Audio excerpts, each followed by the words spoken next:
Estou hoje aqui com a incumbência de entrevistar o professor Regis Fernandes de Oliveira.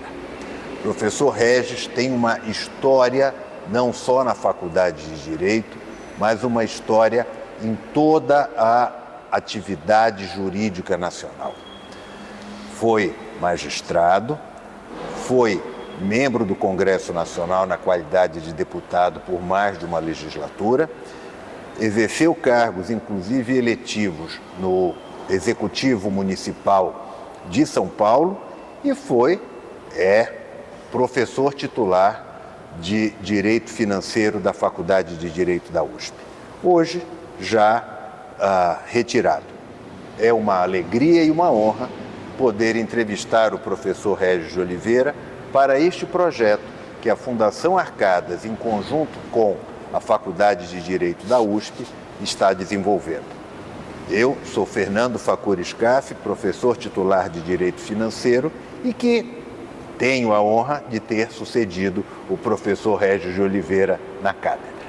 É um prazer, professor Regis, estarmos juntos para discutir e saber das suas memórias sobre toda esta trajetória, sua relação com a Faculdade de Direito, sua relação no Legislativo, no Executivo, no Judiciário e, dentro de todo esse contexto, a questão do direito financeiro e de como outros direitos aparecem dentro deste conjunto. Então, professor Regis, me conte suas primeiras avaliações de como surgiu a ideia de fazer a Faculdade de Direito, onde foi feito. Me conte um pouco dessa sua história. Bom, vamos começar bem do comecinho. Eu sou de Monte Aprazível, pequena cidade do interior, e vim para cá sem estrutura nenhuma, não conhecia ninguém. Então vim para arriscar a vida, porque o interior daquela época não oferecia nenhuma condição para desenvolvimento intelectual e profissional. Aí vim para São Paulo, comecei como escrevente de sala ali no Fórum João Mendes, foi meu primeiro emprego, e eu tive a honra de auxiliar dois grandes juízes, Eli Lopes Meirelles de um lado e Francis Selvin Davis de outro. Davis era o juiz da primeira vara, da segunda vara, Eli Meirelles da primeira vara. Então eu trabalhei com os dois. E felizmente ali, talvez, a intenção ou a pretensão futura de fazer direito e direito administrativo foi influência do querido amigo Eli Lopes Meirelles, de todos, todo mundo sabe quem foi, professor Eli, juiz brilhante, o que iniciou praticamente o direito administrativo no país, com seus livros perfeitos. E é curioso, professor Scaff, como é que se influenciam as pessoas. Hoje eu sempre digo que eu escrevo os meus livros com soluço. São frases pequenas, né? Um soluço e vai essa frasezinha. Aprendi com Eli Meirelles. Porque se pegar o livro do professor Eli, é de uma clareza, de uma simplicidade de expressão espetacular. Então, não que eu tenha aprendido tudo com ele, mas a influência maior para escrever em sentenças breves foi com o professor Eli. Bom, e tinha à minha frente, de outro lado, Davis, que era um homem brilhantíssimo, de uma coragem pessoal espetacular. E aprendi com eles ali, então, não a arte de julgar, porque era muito cedo ainda, mas a admiração pela magistratura. Começou ali, com os dois homens com quem eu trabalhei. Claro, na minha cidade tinha também os juízes que lá estavam, e eu tive a sorte também de, quando eu me entendi por gente, o juiz da minha cidade era Joaquim de Silo Sintra, que foi governador do estado depois, foi presidente do Tribunal de Justiça e, por acaso, foi quem presidiu a minha banca de ingresso. E eu acabei conhecendo o Eli Lopes Meirelles, o Joaquim de Silo Sintra, lá em Monte Aprazível. Conhecia, claro, eu era menininho, mas eu olhava para aquilo, já via a dignidade ali representada, né? E isso, então, eu aprendi a dignidade da magistratura, a seriedade, e passei a admirar a conduta e a decisão que aqueles juízes davam. Bom, Aí ingressei, fui fazer direito, meu pai era advogado do interior, Lá em Monte Aprazível. Lá em Monte Aprazível. E eu vivia no escritório dele, fuçando os livros dele. Eu me lembro até hoje, os livros de administrativo. Na época não usava muito isso, mas era muito comum de processo, de ciência. Então eu mexia naquilo tudo e aí despertou realmente. Quando criança eu já tinha intenção de fazer isso. Bom, quando eu vim para São Paulo, minha primeira impressão era fazer diplomacia. Queria fazer diplomacia. Só que um detalhe, diplomacia só existia na época no Rio Branco e no Rio de Janeiro. Instituto Rio Branco do Rio de Janeiro. Não tinha mais lugar nenhum. Hoje não, hoje você tem em diversos lugares. Né? Mas na época só tinha no Rio. E como eu já estava trabalhando aqui, na antiga vara da Fazenda Nacional, que hoje se transformou na Justiça Federal como um todo, eram duas varas só, da Justiça Federal, da Vara de Fazenda Nacional. Hoje tem, sei lá quantas varas. Vara de Fazenda Nacional no âmbito estadual. Do estadual. Que ano isso, Regis? Puxa, professor, não me pergunte ano, que eu sou péssimo. Não precisa ser preciso, mas isso é 60, 70? Antes disso. Antes de 60? Antes disso, é. Sim, não sei. Data, realmente, eu me perco muito nisso aí. Eu não sei nem a minha idade, para você perguntar. Eu vou mentir, eu vou dar pelo menos 10 anos antes. 10 anos. Bom, mas enfim, quando eu vim para cá, bom, foi antes de 70, 1966, 68, por volta disso. Porque em 70 eu fiz o concurso para a magistratura. Então, eu comecei a trabalhar ali, na Vara de Fazenda Nacional, vi o exemplo desses magistrados notáveis e comecei a fazer direito no Mackenzie. A faculdade era o Mackenzie. Eu fiz o Mackenzie, 5 anos no Mackenzie, e ali eu tinha uma dificuldade enorme. Por quê? Porque eu ficava no Mackenzie, eu entrava no serviço às 11, e a minha última aula era das 11 ao meio-dia. Então eu nunca conseguia pegar a última aula. O que acontecia? Um ex-embaixador nosso, já falecido, meu colega de faculdade, assinava para mim. Cometia ali um pequeno ilícito, né, de falsificação, aí ele assinava para minha presença. Foi assim que eu consegui fechar, porque eu tinha que sair da faculdade, sair do Mackenzie, pegar o ônibus, que era aquele ônibus elétrico, e parar em frente ao João Mendes, correr para a vara para poder bater o ponto. Eu saí um pouquinho antes das 11, né, 15, 20 para as 11, pegava o ônibus e ia para ficar aqui na João Mendes para assinar o ponto. Bom, e aí fiquei. Aí, quando foi criada a Justiça Federal pela Lei 5.010, isso eu me lembro até hoje, deram a opção daqueles que eram funcionários da antiga Fazenda Nacional para irem para a Justiça Federal. No começo eu titubeei, não sei se vou, mas acabei indo. E a Justiça Federal era na Praça da República. E os juízes não eram de carreira, todos nomeados pela Revolução, né? Pelos militares, enfim. Então eram juízes que não tinham nenhuma experiência zero de magistratura, pois foram todos nomeados. Mas fiz uma convivência boa com eles, já não era aquele pessoal de se admirar excepcionalmente, porque não eram juízes de carreira.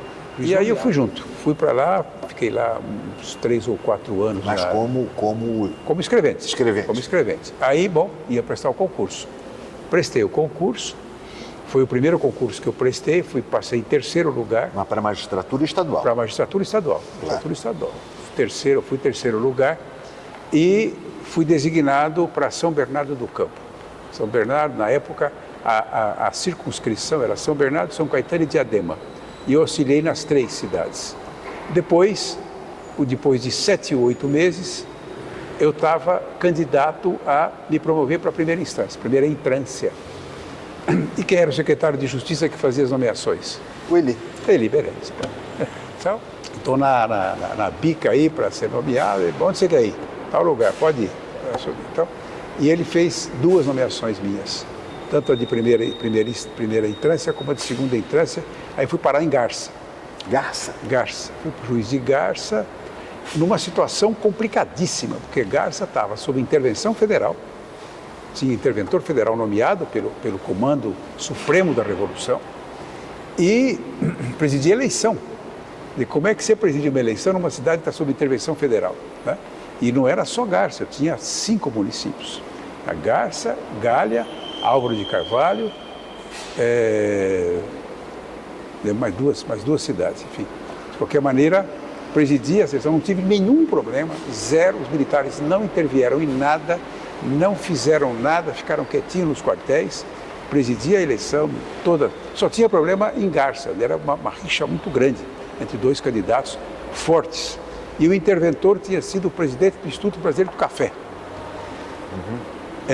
que era o interventor, aí houve a eleição, ele saiu, entrou o prefeito eleito. Enfim, não tive problema nenhum para tocar. Eu tinha 25 anos. 25 anos, pegando essa encrenca toda, em Garça. Primeiro eu fui para Junqueirópolis, minha primeira infância foi Junqueirópolis. Problema nenhum, cidadezinha pequenininha. Ainda hoje é uma cidade pequena, relativamente pequena, mas muito forte potencialmente em termos econômicos, muito forte. Café? Café na época era café, hoje tem muita agricultura, né? Era café enfim, frutas, muita coisa. Era uma cidade muito forte economicamente. Me dei muito bem lá, sou cidadão, fui prestar uma homenagem lá de ser cidadão. Aí vim para Garça, de Garça, São Paulo. Já era em terceira entrância, mas tudo isso eu fiz em 2 anos. Foi um foguete na época, porque todo mundo pensava, porque o Regis Fernandes de Oliveira. Fernandes, havia na época um desembargador muito forte, chamava Alceu Cordeiro Fernandes. Então todo mundo pensava que eu era afilhado, parente dele. E tinha José Carlos Ferreira de Oliveira, que era o presidente do tribunal, que foi o presidente do tribunal. Todo mundo pensava que eu era parente dos dois, porque onde se viu? Em 2 anos, fazer 3 entrâncias, né? Mas aí, e por causa disso, você eu passei pegou quase com uma carona no sobrenome. Quase isso. E aí foi uma promoção rapidíssima, eu passei na frente de 2 a 3 concursos anteriores ao meu. Bom, cheguei em São Paulo rapidinho, fui designado para vara, aí foi um horror. Vara de execuções criminais. Na época que estava surgindo o Comando Vermelho, Puxa, isso era o quê? 70 e isso poucos? 70 e pouco, 73, por aí. Comando Vermelho já tem tudo isso? E estava também, tinha outro nome, na verdade, esse grupo, mas já era um grupo forte que dominava os presídios. Não era Comando Vermelho, era um outro nome, mas eu não me lembro agora. Antecessor do Comando Vermelho. Mas já era uma estrutura criminosa e criminal mandando nos presídios e com muita força. E aí, então, esse pessoal dominava as cadeias, fiquei desesperado. Eu falei, não, isso aqui não é para mim, eu não quero isso aqui. Aí fui à presidência, muita discussão, me mandaram para a vara de família. Vara de família, então, é muita tensão emotiva. Acredito. Eu peguei lá casos complicados. Um caso que me veio à mente era de um marido que casou com uma mulher muito rica e ele, então, malandro, picareta, bandido. O que ele fazia? Ele tinha 2 filhos com a mulher e ia para a porta da escola, pegava os filhos e depois se ligava para a mulher para pedir dinheiro. Eles já estavam separados, claro. Quando eu vi essa cena toda, eu queria bater numa pessoa. Eu falei, o que é isso aqui? Esse cara não merece estar aqui, né? Bom, aí eu fui à presidência do tribunal, falei, não vai dar certo. Lá não é o meu lugar. Você não vai dar certo. Aí mandaram para o cível. Fiquei auxiliando no cível, primeira e segunda varas civis, foi muito bom, tranquilo, tinha belíssimos magistrados ali. E depois, enfim, aí o tempo vai, acabei indo desembocar, que era o meu habitat natural, que era a vara de fazenda pública. Bom, aí vocês tinham em casa? Aí estou em casa. Nesse ínterim, eu comecei a fazer pós-graduação na PUC, sob orientação do professor Celso Antônio Bandeira de Mello. Aí com que idade já? Isso já não era muita idade, não. Era Menos de 30? Menos de 30. Tinha grandes colegas, Luciano Ferreira Leite, um colega brilhantíssimo, formado aqui na São Francisco. E aí Comecei a fazer a pós-graduação com Bandeira, era Bandeira, Geraldo Ataliba,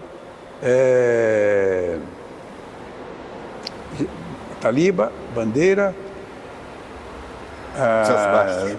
Celso Bastos, o Tércio Sampaio, enfim, um time de primeiríssima qualidade, e lá eu comecei, então, e fiz a minha primeira escrita, que eu me entendi por gente, foi sobre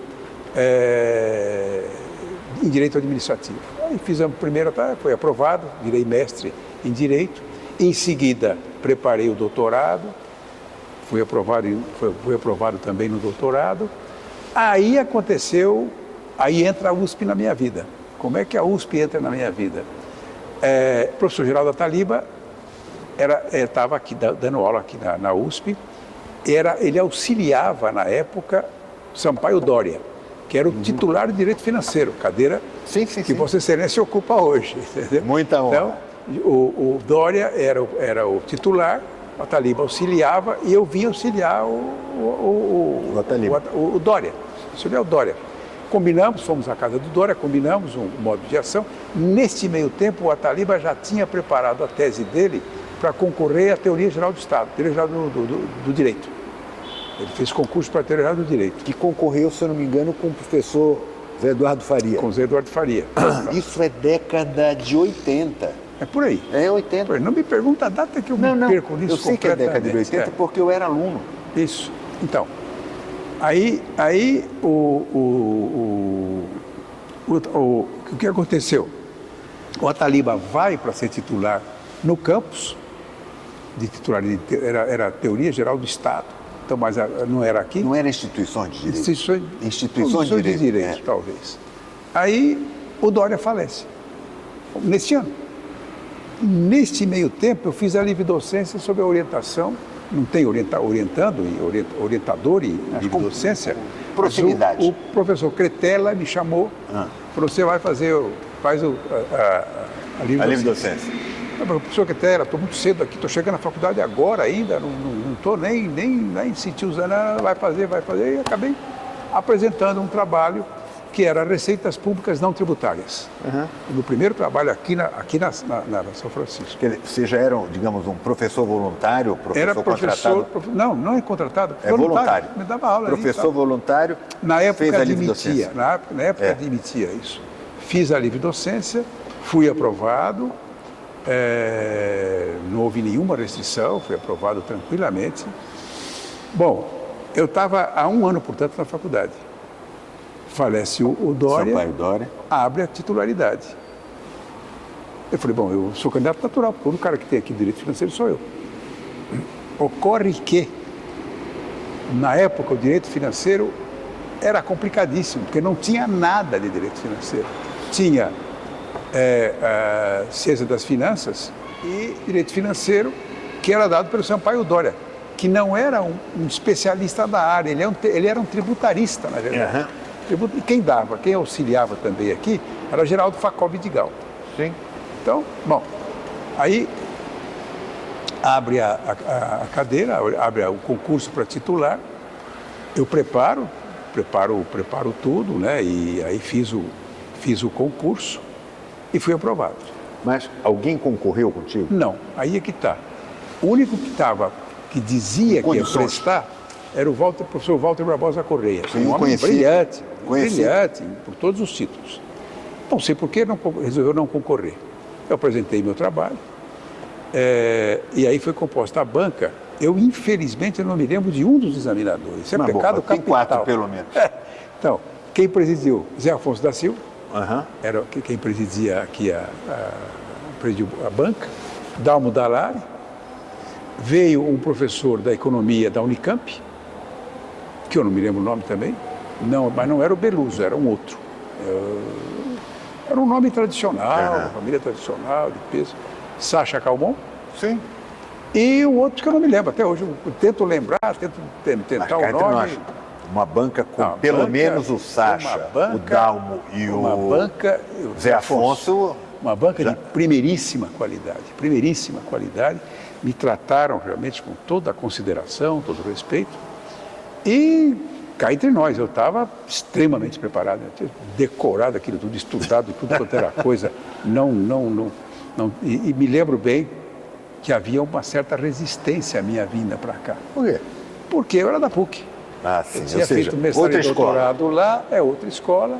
Havia não digo rixa, mas sempre tem uma disputa latente. Disputa de intelectual e E o que era bom, na verdade, porque sempre que você tem uma disputa, a pessoa procura se superar. Claro. Então, aí eu fui tratado maravilhosamente bem pela banca, a banca me aprovou em tudo. Eu não me lembro mais se teve nota ou se não teve nota, mas se teve nota foi 9,8. E, curiosamente, eu até comento isso, na verdade, o único amigo que eu tinha, o único cara que eu tinha um pouco mais de contato era o Dalmo Dallari. Por quê? Porque eu tinha era mais chegado ao professor Dalmo, mais proximidade com ele. Eu era presidente da Associação dos Juízes. Fui presidente. E aí, o que acontece? Eu sempre convidava o professor Dalmo para dar aula lá. Ele era muito querido por todos os juízes, né? Então eu iria sempre dar aula lá.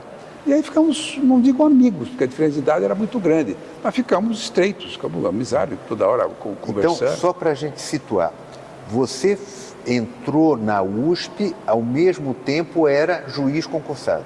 Eu era juiz concursado. E quando foi a titular um ano e meio eu era depois, já era desembargador. E presidente da... Tinha sido presidente da associação. Porque eu quebrei uma tradição lá na magistratura, na associação, que sempre o presidente da associação tinha que ser desembargador. E você foi enquanto juiz? O primeiro que quebrou essa regra, eu era do Tribunal de Alçada. Né? Ah, tá. Não era desembargador ainda. Era juiz do Alçada. Era juiz do Alçada e fui promovido a desembargador no curso da minha gestão como presidente da associação. Não foi quando uniram os tribunais? Foi antes? Foi depois. Não, eu fui antes. Pois foi antes. A união dos tribunais ocorreu depois. Eu integrei o Alçada, fiquei 8 anos no primeiro Tribunal de Alçada, aqui no pátio do colégio. Onde sei. Aqui, onde perto da Associação Comercial, depois virou Secretaria de Justiça e hoje eu não sei o que é. Mas na época era ali, era um prédio apertado, na verdade, né? Mas aí fui a desembargador e aí, enfim, o fim da carreira na magistratura, né? E aqui também eu já tinha alcançado o cargo máximo, que era professor titular de Direito Financeiro. Então, essa foi a vida na magistratura e a vida aqui na USP. Paralelamente, quando eu me aposentei do tribunal, veio o incentivo para eu ser candidato a deputado, ou algum cargo político. E aí, pensa, não pensa. Primeiro foi uma dúvida para me aposentar ou não. Porque havia uma resistência da família na minha aposentadoria, porque eu completei o tempo, com 49 anos. Completei o tempo. Saio, não saio, na época podia, hoje não pode mais. Saio, não saio, eu vou sair.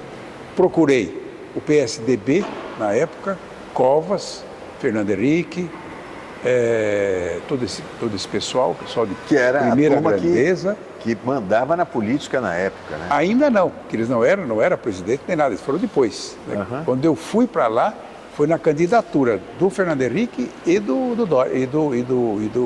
Covas. Ou seja, a candidatura do Fernando Henrique é quê? Presidente da República. Ah, tá. Então ele já era senador, aí sai para o presidente da República nesse período.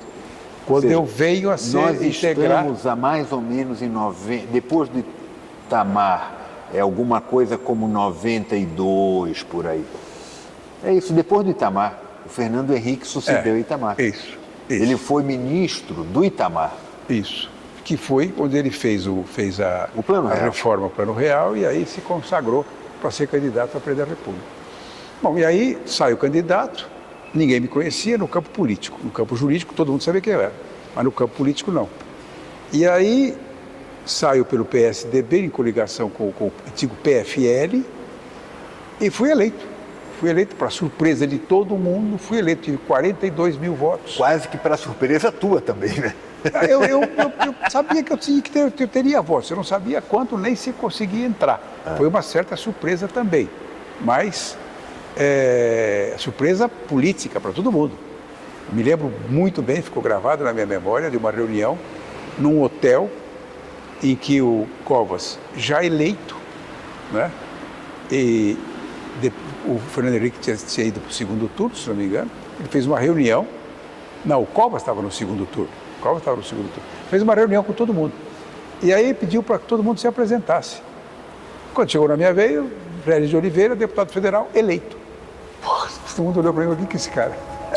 Quem que é esse cara, né?